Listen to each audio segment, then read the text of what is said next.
السلام علیکم دوستو، میں ہوں آپ کا ہوسٹ مرزا عمیر۔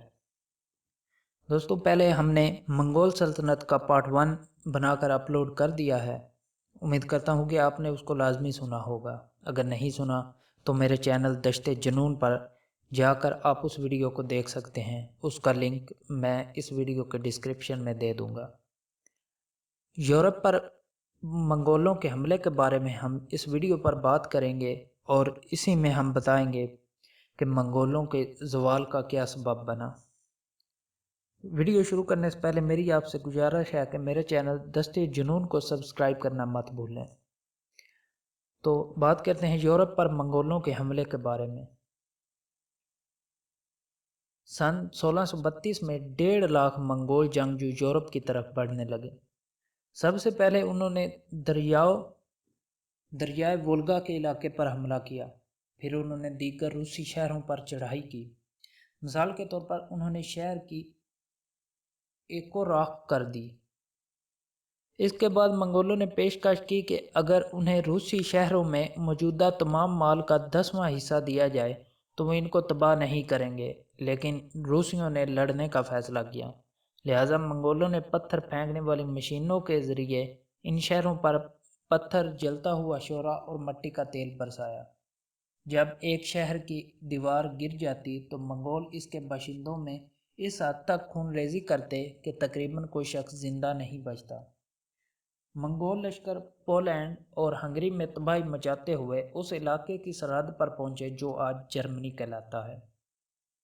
مغربی یورپ کے لوگ اس بات کی توقع کر رہے تھے کہ منگول ان پر حملہ آور ہوں گے، لیکن کوئی ایسی بات واقع نہیں ہوئی، کیونکہ دسمبر 1641 میں اوکتائی خان فوت ہو گیا۔ اس لیے تمام فوجی کمانڈر ایک نئے حکمران کو منتخب کرنے کے لیے منگولیا کے دارالحکومت قراقرم واپس لوٹے، جو 6000 کلومیٹر دور واقع تھا۔ اوکتائی خان کے بیٹے کیوک خان کو خاقان کے عہدے کے لیے منتخب کیا گیا۔ کیوک خان کی تخت نشینی کے وقت ایک اطالوی رہبر بھی دربار میں حاضر تھا۔ اس نے 15 مہینے کا سفر طے کیا تاکہ وہ کیوک خان تک یوگ انویسٹ چہارم کا ایک پیغام پہنچا سکے۔ یورپ نے منگولوں سے یہ وعدہ چاہا کہ وہ دوبارہ سے یورپ پر حملہ نہیں کریں گے۔ اس کے علاوہ وہ انہیں عیسائی مذہب کو قبول کرنے کی ترغیب دینا چاہتا تھا، لیکن کویک نے ایسا وعدہ کرنے سے انکار کیا۔ اس کی بجائے اس نے یورپ کو یہ پیغام بھیجا کہ بادشاہوں کا ایک ٹولہ اپنے ساتھ لا کر میرے پاس آؤ اور میری تعظیم کرو۔ چین اور مشرقی وسطی پر حملہ۔ سن 1651 میں منگو خان کا اگلا خاقان بنا۔ اپنے بھائی قبلۂ خان سمیت اس نے جنوبی چین میں واقع سنگ سلطنت پر حملہ کیا۔ اس کے ساتھ ساتھ منگولوں کے ایک اور لشکر نے مغرب کا رخ کیا۔ اس لشکر نے شہر بغداد کو خاک میں ملا دیا اور شہر دمشق کو شکست دی۔ اس وقت عیسائی مسلمانوں کے خلاف صلیبی جنگ لڑ رہے تھے۔ شکست کھائی یہاں تک کہ بغداد میں رہنے والے عیسائی اپنے مسلمان پڑوسیوں کو قتل وہ یہ دیکھ کر بڑے خوش ہوئے کہ مسلمانوں نے منگولوں کے ہاتھ کرنے اور ان کے گھروں کو لوٹنے لگے۔ اب ایسا لگ رہا تھا کہ منگول لشکر مسلمان دنیا کو تباہ و برباد کر دے گا، لیکن عین اس وقت انہیں منگو خان کی موت کی خبر ملی۔ ایک بار پھر منگول فوج اپنی وطن واپس لوٹی۔ انہوں نے صرف 10,000 سپاہیوں کو سرحد کی حفاظت کے لیے کھڑا کیا۔ تھوڑے ہی عرصے بعد مصری فوج نے اس قدرن چھوٹے لشکر کا نام و نشان مٹا دیا۔ تاہم جنوبی چین کی جنگ میں منگول لشکر نے سنگ سلطنت کے خلاف فتح حاصل کر لی۔ قبلائی خان اس سلطنت پر حکومت کرنے لگا اور اسے یوآن کا نام دیا۔ اس نے ایک نیا دارالحکومت تعمیر کیا جو آج تک بیجنگ کے نام سے مشہور ہے۔ سن 1679 کے لگ بھگ قبلائی خان نے چین کے ان علاقوں پر بھی فتح حاصل کر لی جہاں سنگ سلطنت کے حمایتی باقی تھے۔ اسی طرح چین تقریباً 370 سال کے بعد پہلی بار متحد ہو گیا۔ اب بات کرتے ہیں منگول سلطنت کے زوال کے بارے میں۔ سن 1300 کے لگ بھگ منگولوں کی سلطنت بھی شگاف پڑنے لگی۔ چنگیز خان کی اولاد میں سے بعض افراد طاقت آزمائی کرنے لگے۔ اس کے نتیجے میں منگول سلطنت کے دیگر حصوں میں مختلف خان حکومت کرنے لگے۔ اس کے علاوہ منگول ان علاقوں کی تہذیبوں کو اپنانے لگے جن پر انہوں نے فتح حاصل کر لی تھی۔ چین میں بھی قبلۂ خان کی اولاد ایک دوسرے سے طاقت آزمائی کرنے کی وجہ سے اپنا اختیار کھونے لگی۔ چینی لوگ ناقص حکمرانوں، کرپشن اور خراج کے بوجھ سے اکتا گئے تھے، لہٰذا انہوں نے 1365 میں منگولوں کے تخت کو الٹا کر یوان سلطنت کو ختم کر دیا۔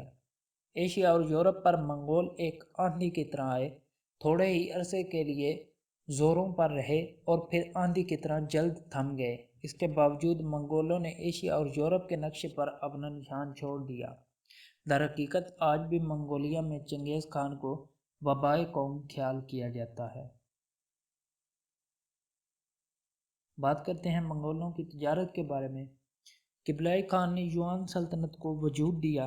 یہ سلطنت اپنے عروج پر دور دراز علاقوں کے ساتھ تجارت کرتی تھی۔ تاریخ دانوں کا کہنا ہے کہ تاریخ میں یورپ اور ایشیا کے درمیان تجارت میں سب سے زیادہ اضافہ یوان سلطنت کی وجہ سے ہوا۔